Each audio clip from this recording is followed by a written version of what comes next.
우리는 지난주에 바리새파 사람들이 예수님께 도전하는 이야기를 봤어요.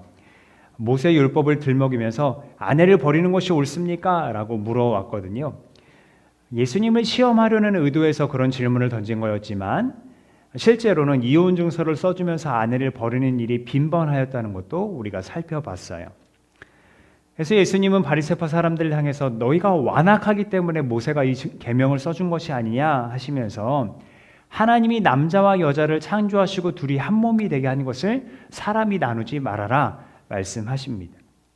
그러니까 사람과 사람과의 관계에서 모세의 율법이 앞서는 것이 아니라 조금 더 정확하게 말하면 그 율법을 통해서 다른 사람의 잘잘못을 비판하고 정죄하는 것이 중요한 것이 아니라 내가 마주하고 있는 저 사람이 누구인가, 그리고 그 사람과의 관계 안에서 하나님이 원하시는 것이 무엇인가 고민하며 더 나아가 사랑할 수 있어야 한다. 예수님은 그렇게 말씀하신 거죠. 하지만 바리새파 사람들을 비롯해 당시 많은 사람들이 모세 율법을 지키는 것, 엄밀히 말하면 모세 율법을 통해서 자기를 옳다 여기는 것을 더 중요하게 생각했기 때문에 예수님의 이런 말씀을 달갑게 여기지 않았습니다. 율법 지키는 것을 중요하게 여겼던 태도는 오늘 이야기에 등장하는 한 인물을 통해서도 우리가 발견할 수 있어요. 예수님께서 아이들을 축복해 주시고 자리에서 막 일어나려고 하실 때였어요. 어떤 사람이 저 멀리서부터 막 헐레벌떡 뛰어옵니다. 그리고 예수님 앞에 무릎을 꿇고 엎드립니다. 오늘 성경에서는 이 사람이 누구인지 말해주지 않습니다만 같은 이야기를 다룬 마태복음과 누가복음을 보면 이 사람이 젊은이였고 부자였고 지도자 혹은 관원이나 관리였다라고 이야기를 합니다. 그렇다면 이 사람은 아마도 정통 바리새파 사람 중에 한 명이었을 겁니다.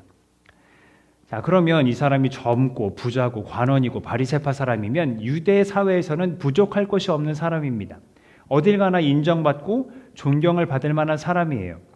그런데 그런 사람이 뭐가 부족해서 예수님 앞에 그것도 다급하게 달려와서 무릎을 꿇어야만 했을까요?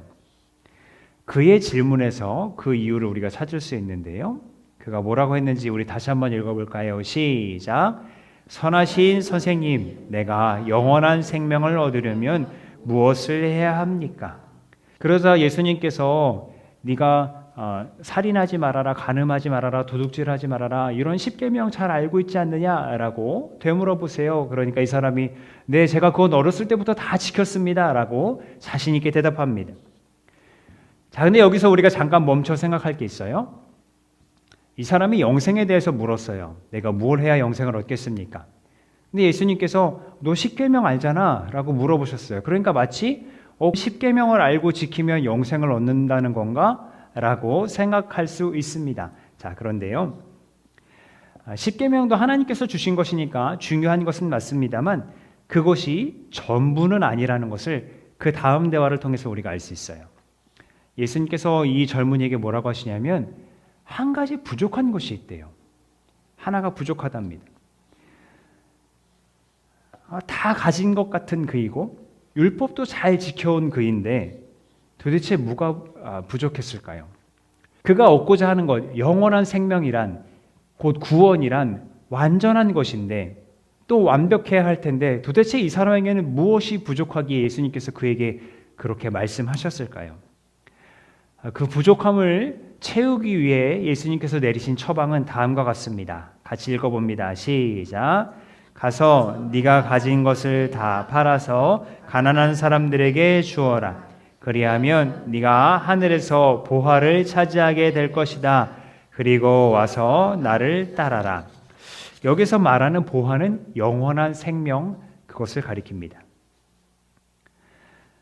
예수님 앞에 엎드린 사람도 하늘에서의 보화가 영원한 생명, 자기가 구하는 것임을 알았어요. 그 의미를 알았어요. 그래서 이 사람은 울상을 짓게 됐어요. 걱정이 되면서 많은 갈등이 그의 마음 안에서 일어났어요. 그러니까 그는 영원한 생명을 얻기 위해서 그가 할 수 있는 것은 다 했다고 아마 생각했을 거예요. 그것을 확인받고 싶어서 예수님 앞에 왔을지도 모르겠어요. 그런데 자신의 의도와는 다르게 엉뚱하게도 예수님께서 너의 재산을 다 팔아라 말씀하시니까 굉장히 큰 갈등이 그 마음 안에서 일어났던 거예요. 그리고 정말 많은 재산을 갖고 있었는지 이 사람은 결국 근심하면서 예수님 곁을 떠났다라고 성경은 이야기합니다. 이 말씀은 사실 우리에게도 부담이 될 수 있다는 것 여러분 아십니까? 재산이 많으면 많은 대로 또 적으면 적은 대로 자기 재산이 소중하지 않은 사람이 어디 있겠습니까? 특히 지금처럼 이 물질 만능주의 시대, 자본주의 시대를 살아가는 우리에게 그 재산이 주는 힘, 돈이 주는 힘은 어마어마하다는 것을 우리는 잘 알고 있으니까요. 그런데 재산이 많건 적건 그것을 팔아서 가난한 사람에게 주고 나를 따라라 예수님 말씀하시니까 그것이 마치 그렇게 해야만 재산을 팔아야만 영생을 얻는 것 같은 느낌이 들어서 부담이 될 수 있다는 거죠. 예수님 옆에서 대화를 듣고 있던 제자들도 꽤 부담이 됐던 모양이에요. 예수님께서 부자가 하나님 나라 들어가기가 참 어렵다 그러니까 깜짝 놀라요. 그러니까 예수님께서 한술 더 떠서 말씀하시는 거죠. 얘들아, 부자가 하나님 나라 들어가는 것이 얼마나 어려운지 낙타가 바늘기로 들어가는 것보다 더 어렵다라고 말씀하시는 거예요. 여러분 한번 상상해 보시겠습니까? 낙타는 사막에서 가장 큰 짐승 중에 하나거든요. 우리가 실을 깨기도 참 어려운데 그 바늘기로 낙타가 들어간다? 물론 비유입니다만 정말 얼마나 어려운 일인가 그렇게 설명을 하시는 거죠. 그런데 이것에 부담을 느끼는 것은 어떻게 보면 당연한 일이겠지만 동시에 제자들 그리고 우리가 무엇을 착각하고 있다는 것 여러분 아셔야 합니다. 이 부자 젊은이는 이 착각을 끝내 벗어내지 못하고 예수님 곁을 떠난 거고요. 그 착각이란 무엇이냐 하면 내가 무언가를 함으로써 내가 어떤 행위를 함으로써 영생을 얻을 수 있다 하는 착각입니다. 영원한 생명, 눈에 보이지도 않고 잡히지도 않는 그 영원한 것을 유한한 인간인 우리가 무언가를 함으로써 잡을 수 있다는 생각 자체가 맞지 않는 거잖아요. 그래서 야고보서 말씀에는 이렇게 얘기해요. 율법 다 지키다가 하나라도 실수하면 모든 걸 다 지키지 못한 꼴이 된다라고 말씀하시거든요. 이것처럼 우리 인간은 한계를 가졌기 때문에 우리의 힘만으로는 모든 율법의 조항을 다 지킬 수 없습니다. 결국 우리의 힘으로는 구원에 이르지 못한다는 결론에 이르게 되는 거예요. 그러니까 이 부자 젊은이가요, 율법도 잘 지키고 또 지도자이기도 하고 바리새파 사람이기도 해요. 그렇게 인정받는 사람이었을지 몰라도 가난한 자들을 돌보라는 그 말씀 지키지 않았기 때문에 이 사람은 결국 율법 전체를 지키지 못한 사람이 된 거거든요.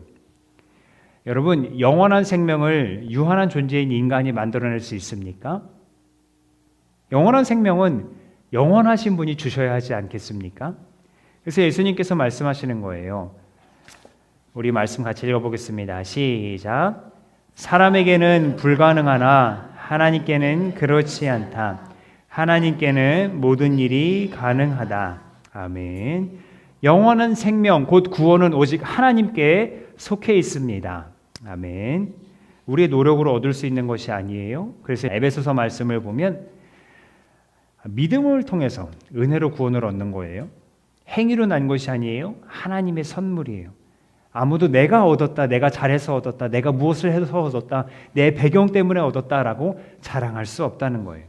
그래서 이것은 지난주 말씀과도 연결이 돼요. 지난주 말씀에 우리가 무슨 말씀을 보았습니까?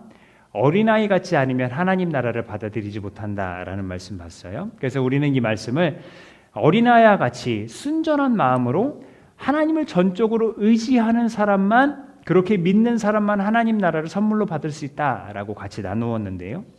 그런데 오늘 말씀에서 재산을 가진 사람이 하나님 나라에 들어가기 어렵다라고 말씀하셨거든요. 그러니까 마치 이 재산을 가진 사람으로 하여금 어린이처럼 하나님 나라를 사모하는 것을 방해하는 가장 큰 요소가 되겠다라고 우리는 생각할 수 있는 거죠. 다시 말해서 자기도 모르는 사이에 혹은 알면서도 자기 재산을 자기 삶의 큰 의지로 삼고 있다면, 조금 과장되게 얘기해서 그 재산을 나의 구원처럼 생각하고 있다면 그곳에 어떻게 하나님의 은혜가 임할 수 있겠습니까? 결국 가진 것을 다 팔아서 가난한 자들에게 나누어 주라는 것은 하나님을 전적으로 의지하는데 또 그 하나님 나라를 선물로 받아들이는데 방해가 되는 장애물을 제거해버려라 라는 의미가 있던 거죠. 그렇게 다른 한편으로 역설적으로 나의 가진 것으로 가난한 자들을 돕는 것은 자기 이웃을 자기 몸처럼 사랑하라는 가장 큰 계명을 지키는 가장 확실한 방법이기도 합니다. 영생에 대한 예수님의 말씀을 듣던 베드로가 호기롭게 얘기합니다. 자신을 비롯한 제자들은 자기 가진 거 다 버리고 예수님 따라왔다고요. 더 깊은 의미 대신 물질을 버리는 것에만 좀 꽂힌 것 같습니다만, 그럼에도 예수님은 베드로와 제자들을 위로하고 격려해 주셨어요.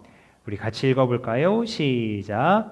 내가 진정으로 너희에게 말한다. 나를 위하여 또 복음을 위하여 집이나 형제나 자매나 어머니나 아버지나 자녀나 논밭을 버린 사람은 지금 이 세상에서는 박해도 받겠지만 집과 형제와 자매와 어머니와 자녀와 논밭을 100배나 받을 것이고 오는 세상에서는 영원한 생명을 받을 것이다. 아멘. 어느 부분에 방점을 두느냐에 따라 복에 대한 약속일 수도 있지만 또 박해에 대한 예고일 수도 있습니다. 확실한 것은 두 가지 모두 있다는 거죠. 박해는 예수님과 복음을 위해 자신의 것을 버린 사람이 지금 이 세상에서 받는 것이고요. 영원한 생명은 그런 박해를 견뎌낸 사람이 어디에서 받는 거래요? 오는 세상에서 받을 것이라고 말씀합니다. 자, 그런데 우리가 여기서 눈여겨볼 것은요, 지금 이 세상에서 박해와 함께 받을 축복의 약속이 그 뒤에 나오는데요, 이것을 우리가 좀 보고자 합니다. 박해와 함께 받는 복이 뭐가 있어요? 집과 형제와 자매와 어머니와 자녀와 논밭을 100배나 받을 거다라고 말씀하시죠. 역시 우리 주님은 우리 사랑하셔서 다 버리라고 하시더니 부동산으로 갚아주시는 건가요? 또 잘 보면 집이나 논밭은 뭐 이렇게 100배를 셈할 수 있겠어요. 좀 억지스러울 수 있겠습니다만, 근데 이 사람들, 형제, 자매, 어머니, 특히 어머니를 100배로 받는다는 건 이거 어떻게 해석해야 될까요? 자, 오는 세상에서 받을 영원한 생명, 어쨌든 박해를 견뎌낸 사람은 이 영원한 생명을 누릴 건데, 그에 앞서서 지금 이 세상에서 박해와 함께 주어지는 집과 형제와 자매와 어머니와 자녀와 논밭에 대한 이 축복은요, 그 영원한 생명을 미리 맛보게 하시는 새로운 공동체, 곧 교회에 대한 이야기입니다. 여러분, 한번 우리 상상해 볼게요. 예수님 앞에 찾아와서 무릎을 꿇었던 이 젊은 이 부자가 울상이 되어서 근심하면서 예수님의 곁을 떠나는 대신 예수님이 하라고 하신 것을 그대로 따랐다고 한번 가정해 봅시다. 부자이면서 지도자이면서 또 율법을 목숨처럼 지키던 이 바리새파 사람, 근데 그 율법 대신 예수님을 택해서 가난한 자들을 섬기기 위해 자기 재산을 다 팔았다면 그럼 이 사람이 자기 집으로 기쁘게 돌아갈 수 있었을까요? 아마 예수님을 향하던 그 박해가 이 젊은 사람에게 그대로 향했을 거예요. 가족들에게 손가락질 당하고 집 안에서 추방당했을지도 모를 일입니다. 자, 그러면 이 젊은이가 갈 곳이 아예 없었을까요? 자신과 같이 예수님과 복음을 위해 자신의 것을 버린 사람들이 모처에 모여서 함께 공동체를 이루고 있었을 거예요.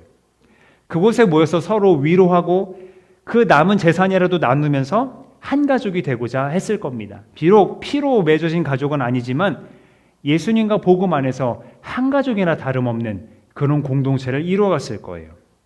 그러면 예수님께서 말씀하신 대로 이 시대에 박해를 받겠지만 집과 형제와 자매와 어머니와 자녀와 논밭을 100배로 받는다는 그 말씀이 그 공동체 안에서 그대로 이루어지게 된다는 거죠.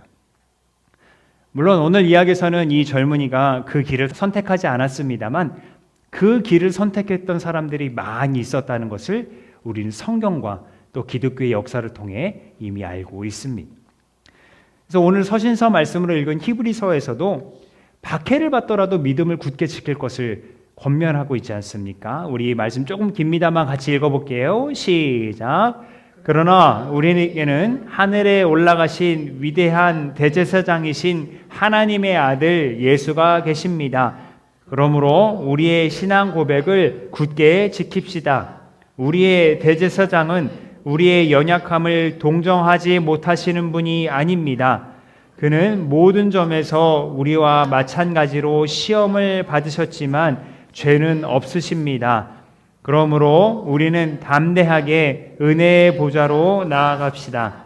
그리하여 우리가 자비를 받고 은혜를 입어서 제때에 주시는 도움을 받도록 합시다.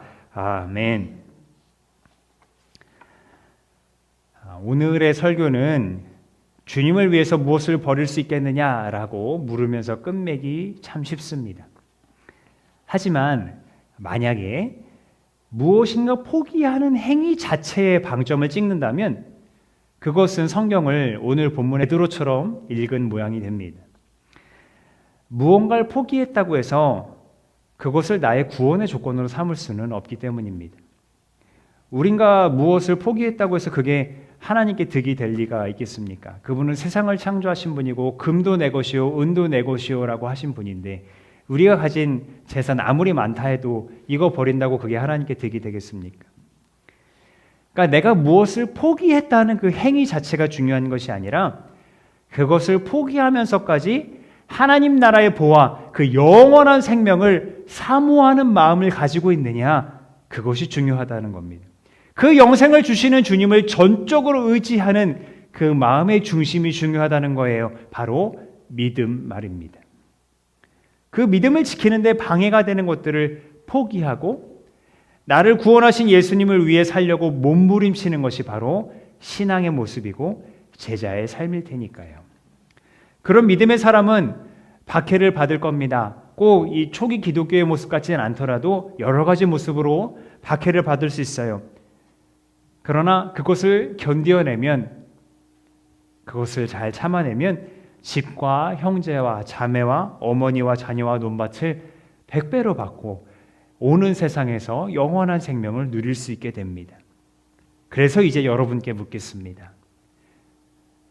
여러분은 무엇을 포기하면서까지 예수님과 복음을 위해 살겠노라고 다짐하시겠습니까? 기도하겠습니다.